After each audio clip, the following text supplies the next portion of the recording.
ഒരിക്കൽ കൂടി assembly election നടക്കുകയാണ്. പ്രത്യേകിച്ചും ബീഹാറിൽ ഇപ്പോൾ നടന്നുകൊണ്ടിരിക്കുന്ന ഇലക്ഷൻ്റെ ഒരു വാർത്തയാണ് സമൂഹ മാധ്യമങ്ങളിൽ ഇപ്പോൾ വൈറലായിക്കൊണ്ടിരിക്കുന്നത്. എന്താണെന്ന് വെച്ചാൽ 110 വയസ്സുള്ള അമ്മയെ ചുമന്നു കൊണ്ടുപോയി ഇലക്ഷൻ, അതായത് വോട്ട് ചെയ്യിപ്പിക്കുകയാണ് സ്വന്തം മക്കൾ.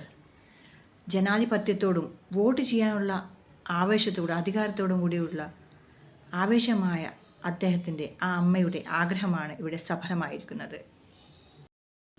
ബീഹാറിലെ അമർപുര ഗ്രാമത്തിലാണ് സംഭവം. മോഹനീയ അസംബ്ലിയിൽ 110 വയസ്സുള്ള അമ്മയുടെ പേര് കാലിയാദേവി. അവരെ കട്ടിലിൽ ചുമന്നാണ് മക്കൾ വോട്ടിംഗ് കേന്ദ്രത്തിൽ എത്തിക്കുന്നത്.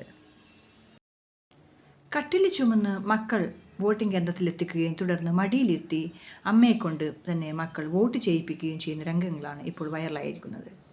തൻ്റെ കാലിന് സ്വാധീനമില്ലെങ്കിലും എന്ത് സ്വാധീനമില്ലെങ്കിലും വോട്ട് മഹോത്സവത്തിൽ തനിക്ക് പങ്കെടുക്കാൻ കഴിഞ്ഞല്ലോ എന്നൊരു സന്തോഷമാണ് ഇപ്പോൾ ആ അമ്മയ്ക്കുള്ളത്. കൂട്ടത്തിൽ ഈ അവസ്ഥയിലും ഈ പ്രായത്തിലും തൻ്റെ അമ്മയുടെ ഒരു വോട്ട് പോലും പാഴാക്കാതെ ജനാധിപത്യ മഹോത്സവത്തിൽ പങ്കെടുക്കാൻ കഴിഞ്ഞല്ലോ എന്നുള്ളൊരു സന്തോഷം പങ്കുവയ്ക്കുകയാണ് മകൻ പ്രകാശ് യാദവ്. ഇത്തരത്തിൽ ഓരോ പൗരനും ഇങ്ങനെ വോട്ട് ചെയ്യാനായി പങ്കെടുക്കുമ്പോൾ, ഈ ജനാധിപത്യ മഹോത്സവത്തിൽ പങ്കെടുക്കുമ്പോൾ സാധാരണക്കാർക്ക് വേണ്ടിയുള്ള ഒരു ജനാധിപത്യം അല്ലെങ്കിൽ ഒരു ഭരണഘടന വേണമെന്നും അതുപോലെ തന്നെ അത് സാധാരണക്കാർക്ക് വേണ്ടി മാത്രം പ്രവർത്തിക്കണമെന്നും അഭ്യർത്ഥിക്കുകയും അതുപോലെ തന്നെ തൻ്റെ ആഗ്രഹം പ്രകടിപ്പിക്കുകയും ചെയ്യുകയാണ് കാലിയാദേവിയുടെ മകൻ ജയപ്രകാശ് യാദവ്.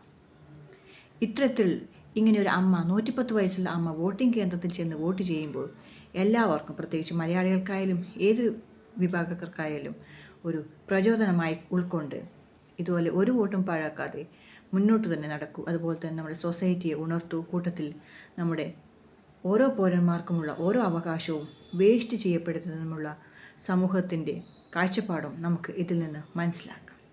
Thank you.